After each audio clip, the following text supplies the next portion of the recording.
Hey guys, it's Corinne. Welcome back. We are reading through Neville Goddard, Feeling is the Secret. This is part 2 of chapter 1. Oh, by the way, make sure you're subscribed. Be sure to leave me a comment and say hello and like this video. The subconscious is not concerned with the truth or falsity of your feeling. It always accepts as true that which you feel to believe true. Feeling is the assent of the subconscious to the truth of that which is declared to be true. Because of this quality of the subconscious, there is nothing impossible to man.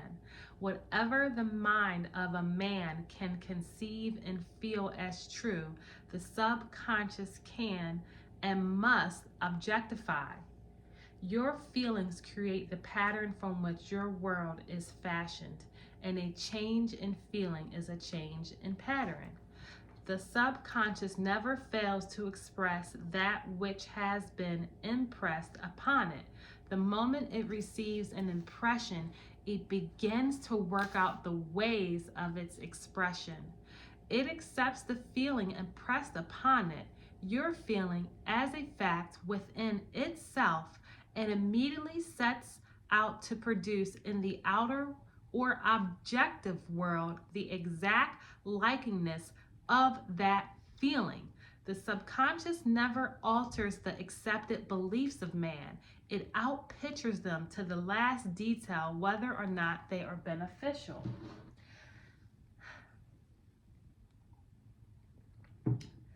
An important note here, Neville says that the subconscious never fails to express that which has been impressed upon it. The moment it receives an impression, it begins to work out the way of expression.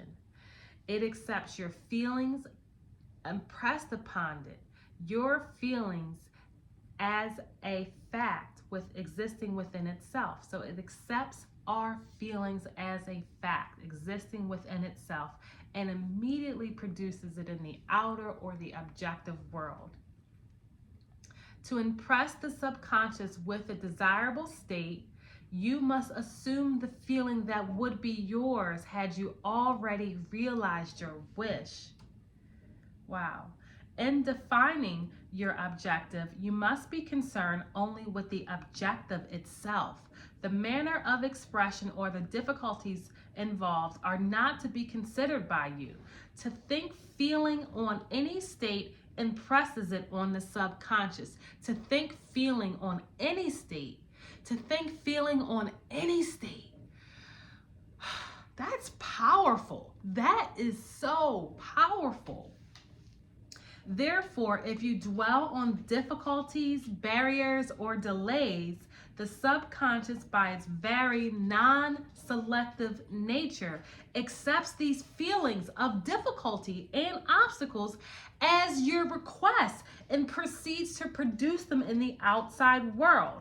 So for me, what I'm interpreting from this Neville book is that our subconscious is going to reproduce out there whatever thoughts and feelings we impress upon it. And so we must only be concerned with the object itself, not the present circumstances, not the difficulty, not the roadblocks. Screw all that. Go all the way to the end and concern yourself only with the objective. And how would you feel if you had that objective and submerged yourself in that feeling or that thought repeated over and over, because your subconscious is going to be impressed. And no matter what you impress it with, it's going to reproduce it. So you may as well impress it with all of your heart's desires as an accomplished fact, rather than worry about how or it hasn't worked, rather than worry about the past or the present. Just create the desired end state and allow the natural womb of creation to replicate it in the outside world. That's what Neville is teaching us, okay? One moment, please. I think there's a really important paragraph here. Neville says, therefore, if you dwell on difficulties, barriers, or delay, the subconscious, by its very non-selective nature, accepts those as your request, almost, definitely, and reproduces them in the outside world. So sometimes you may say, oh, I want to buy a house, or I want to get this, or I want to be in this relationship, I want more money. But in your mind, you're thinking about how hard it's going to be. You're thinking that, you're feeling the difficulty, you're impressing your subconscious mind, and then you're seeing that result. And then we go ahead and say, see, I told you it was hard. I told you this didn't work. I told you it would never happen. But it is our very self that is accepting the difficulties or viewing the difficulties in the circumstances and impressing our subconscious mind. The subconscious mind is always doing its job. We are always creating night and day, night and day. We're all masters at manifesting. We're just manifesting fears, doubts, and worries and saying, I told you so. I told you this didn't work. We have to impress our subconscious with the end result of what our heart desires over and over and over. And just accept it. Just think from it. Just have inner conversations from your new life and everything, and act as that. And everything will reproduce itself very naturally in the subconscious, from the subconscious mind. So do not dwell on difficulties, barriers, or delay, because the subconscious is non-selective. It reproduces whatever you tell it, okay? We're going to go to the next paragraph.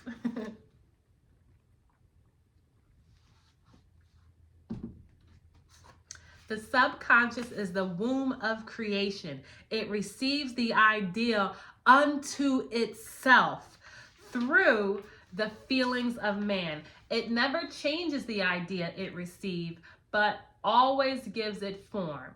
Hence, the subconscious outpictures ideas in the image and likeness of the feelings received. That is so amazing. The subconscious is so powerful, and I love how Neville articulates it in a really digestible format. To feel a state as hopeless or impossible is to impress the subconscious with the idea of failure. Stop impressing your subconscious with failure and things that you don't want. It's going to reproduce whatever you give it. Give it what you want, and it'll give you what you want. Although the subconscious faithfully serves man, it must not be inferred to that the relationship is that of a servant to a master, as was anciently conceived. The ancient prophets called it the slave and the servant of man. St. Paul personified it as the woman, and he said, the woman should be subject to man in everything. The subconscious does serve man and faithfully gives form to its feelings, to his feelings. However, the subconscious has a distinct and distaste for compulsion and responds to persuasion rather than command. Consequently, it resembles the beloved wife more than his servant. The husband is head of the wife, Ephesians 5. May not be true of man and woman in the earthly relationship, but is true of the conscious and the subconscious, or the male and female aspects of creation. The mystery to which Paul referred when he wrote, "This is a great mystery. He that loveth his wife loveth himself, and they two shall be one flesh," is simple and the mystery of consciousness. Consciousness is really one and undivided, but for creation's sake, it appears to be divided into two. The conscious, objective, or male aspect truly is the head and dominates over the subconscious, subjective, or female aspect. However, this leadership is not that of a tyrant, but that of a lover. By assuming the feeling that would be yours were you already in possession of your object, the subconscious is moved to build the exact likeness of your assumption. And that's where we get our assumption, law of assumption. When you start to assume Assume that you are that person. Assume that you are in that relationship. Assume that you are loved. Assume that you are abundant. Assume that you have all the resources. Assume it and act and think from that new self-identity. That's what we have coined the phrase law of assumption in this community.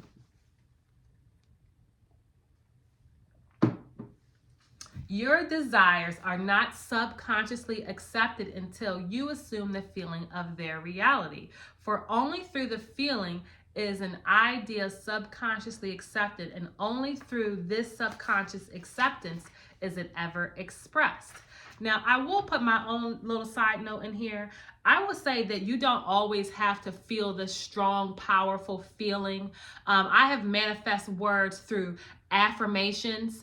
To the point where it like scared the crap out of me. I was just like affirming for like a week or so about a particular subject. And when things changed and conformed to it, I was like, shit, this is powerful. So, and in the beginning of this book, on my prior video, Neville does say that you impress your subconscious through thoughts and feelings. So what you're thinking and what you're saying. Whenever you're having an inner conversation with yourself, I believe that you are accepting everything that you say to yourself as true. So, you know, I think that, yes, there's a feeling that happens when you are experiencing your heart desires or and whatever end result you're looking for, but there is also a state of certainty and a state of belief and knowingness that is so matter of fact that it doesn't necessarily have a strong feeling. So if you are affirming, if that's your preferred method of technique, I think if you're affirming and affirming,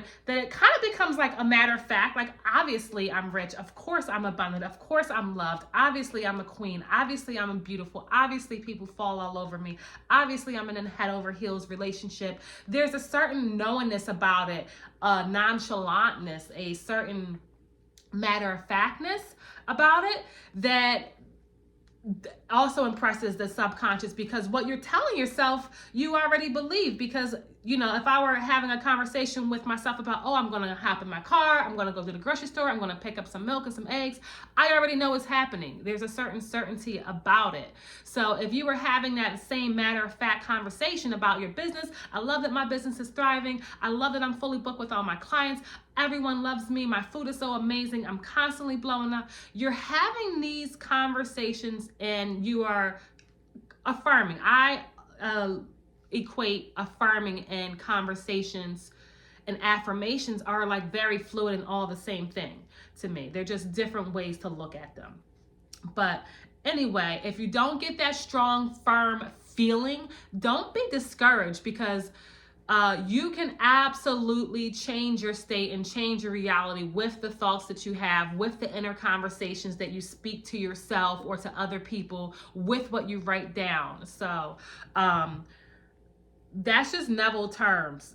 He talks about feeling it and accepting it, and that feeling is the only way. I think that's a very limited belief. Well, it's a limited way to put it. Feeling is not the only way. It is one way to change. And it is one way that I have changed a lot of things in my life. But it's not the only way. So if you're not feeling it real, don't be discouraged. Just keep telling yourself that that's the way it is, and it's going to show up, because the subconscious mind is always listening too. Okay? All right. Enough with that rant. It is easier to ascribe your feelings to events in the world rather to admit that the condition of the world reflects your feelings. However, it is also eternally true that the outside truly reflects the mirrors on the inside. As within, so without. A man can receive nothing unless it is given to him from heaven, and the kingdom of heaven is within you. I love that so much. As within, so without. Whatever you are seeing reflected on your outside world is a result or a reflection of what's happening in your inner world, in your inner life. Nothing comes from without, all things come from within, from the subconscious. It is impossible for you to see other than the contents of your own consciousness. Your world in its every detail is your consciousness objectified. Objective states bear witness of subconscious impressions. A change of impression results in a change of expression. The subconscious accepts as true that which you feel as true, and because creation is the result of your subconscious impressions, you, by your feeling, determine creation. You are already that which you want to be, and your refusal to believe it is the only reason you do not see it. So I want to pause right there. There's a couple things that I read that I really like. And he says that your world in its every detail is your consciousness objectified. My world and its every detail is my consciousness objectified. Doesn't mean it's the things that I want. It's the things that I've consciously accepted, the things that I've told myself, things that I've conditioned my consciousness to, is what is objectified out here in the world. That is amazing and powerful and also scary at the same time. The subconscious accepts as true that which you feel as true, and because creation is the result of your subconscious impressions, you by your feeling determine creation. And I would just interject to say you by your thoughts and your feelings determine creation. You are already that which you want to be, and your refusal to believe it is the only reason you do not see it. That is one of my most favorite Neville quotes. You are already that which you want to be, and the only reason you do not see it is because you refuse to see it. Your refusal to believe it is the only reason you do not see it. You are already that which you want to be, and your refusal to believe it. You could also say, and your lack of belief is the only reason you don't see it. Your lack of acceptance is the only reason you don't see it. The subconscious will express anything you give it. Anything. Wow. All right, last 2 paragraphs of this chapter. To seek on the outside for that which you do not feel on the inside is to seek in vain. For we never find that which we want. We find only that which we are. In short, you express and have only that which you are conscious of being or possessing. And I would like to read that again. To seek on the outside for that which you do not to seek on the outside for that which you do not feel you are is to seek in vain. To seek on the outside for that which you do not feel you are is to seek in vain. To seek on the outside that which you do not feel you are is to seek in vain. For we never find that which we want. We only find that which we are. In short, you express and have only that which you are being conscious, what you are conscious of being or possessing. So when we are chasing and pursuing on the outside because we have a lack of feeling or a feeling of separation, I don't have the thing, I don't have the relationship, they're not calling me, why isn't it here yet, I don't have any money, they haven't responded to me. To seek in lack is to seek in vain. To seek on the outside for that which you do not feel you are is to seek in vain. We have to feel that we are something, and that's where I do like to apply Neville's teaching. It's a technique I call feeling it within, or creating that feeling within. I absolutely love that, because part of the reason we want something is because we want the feeling that it will bring us. Say you want money, you may want the feeling of freedom or security. So to be able to embody freedom and security and power and all the things that having an abundance of money give you, you can cultivate those feelings within you. I worked with a client that was seeking many people are seeking SPs, but this one client said that she wanted to feel secure. So if you are seeking this relationship to feel secure, let's just feel the security. Let's just feel loved. Let's just cultivate these feelings and remember a time when you did feel secure and you did feel loved, and allow that to grow within you, whether it's through creating a scene. But my point is, when we seek on the outside, it's saying that we don't have, and it is seeking in vain. Everyone has done this, and it's the way things happen most of the time. And Neville's trying to teach us a new way, is to claim who you are and on the inside, create that and cultivate that on the inside, and the subconscious is going to naturally express that. To seek on the outside that which you do not feel you are is to seek in vain, for we never find that which we want. We find only that which we are. In short, you express and have only that which you are conscious of being or possessing. To him that have, it is given. Denying the evidence of the senses and appropriating the feeling of the wish fulfilled is the way to the realization of your desires. So that's where we talk about ignoring the 3D reality, or moving through the 3D reality while you are transitioning, or while you're allowing your subconscious to accept a new concept of yourself. You deny the evidence of the senses. You do not let the 3D dictate how you feel. We get to choose what we allow ourselves to feel. So he uses the word deny the senses. I would also say, this might sound weird to some people, I would also say accept the 3D. Don't shoot me for that. I would say accept it. And the reason why I say accept it, everything in my life, the way it is right now, is there because I created it.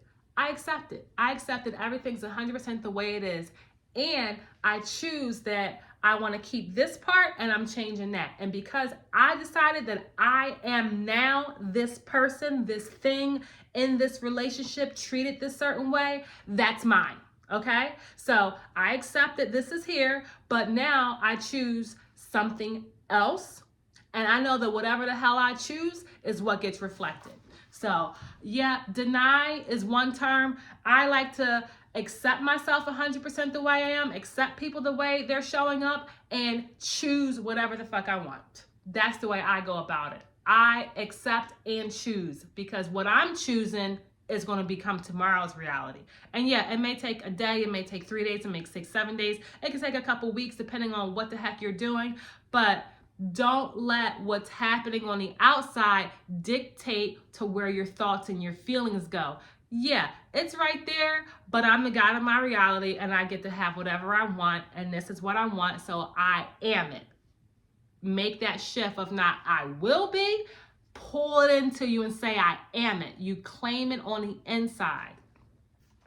Mastery of self-control of your thoughts and feelings is your highest achievement. However, until perfect self-control is attained, so that in spite of appearances, you feel that you want to feel, and you sleep in prayer to aid you in realizing your desired states. These are the 2 gateways into the subconscious. I will read that again. Mastery of self-control of your thoughts and feelings is your highest achievement. However, until perfect self-control is attained, so that in spite of appearances, you feel all that you want to feel, you sleep in prayer to aid you in realizing your desired states. These are the 2 gateways into the subconscious. That paragraph had 2 parts to it. So first Neville says, mastery of self-control of your thoughts and feelings is your highest achievement. And I believe that he calls it the highest achievement is because once you master your thoughts and your feelings, you have control of your God force. You have control of your power. You are manifesting on purpose. So control your thoughts, control your feelings, and don't seek on the outside for that which you don't have on the inside. Just control what you can control, and allow the subconscious mind to reproduce what you just chose. Okay. The second thing he says is until perfect control is contained, so that in spite of appearance, you feel what you want to feel. So he is saying that perfect control is that in spite of appearances, you can feel whatever you want to feel. Now, pause for a second. Can you imagine if we had perfect control of our thoughts and feelings to the point that no matter what we saw, we felt like we wanted to feel, we were able to embody that state, so that say if you were seeking to be in this amazing relationship, or you were seeking this person to behave a certain way, that imagine if you could still stay firm to what you desired despite the way the world looks. Imagine if you wanted to manifest $1 million, and despite seeing that there was not $1 million in your bank account, you were still able to embody abundance and freedom and being capable and being equipped and able and powerful. Like, can you imagine if I had perfect control of my thoughts and feelings despite what you saw? Shit, you would be unstoppable. I would be unstoppable. You would be able to manifest what you wanted literally instantly. That's my opinion. Like, shit would just change overnight because your conviction on that subject changed, and therefore the reality had to change because the reality conforms to you. Okay? There's more. There's a little bit more. But he says, until perfect control is attained, until you have perfect control, so that in spite of its appearance, you feel what you want to feel, use this: 1, sleep, and 2, prayer. Now, these are the 2 gateways into the subconscious mind. I'll give you a little quick tidbit on prayer and sleep. He does cover that in this book, so we will be talking about that actually in the next 2 chapters. Yep. So when you pray, you want to pray from the standpoint of giving thanks that you already have what you want to possess, to be, and to have. Leave me a comment. I'm out.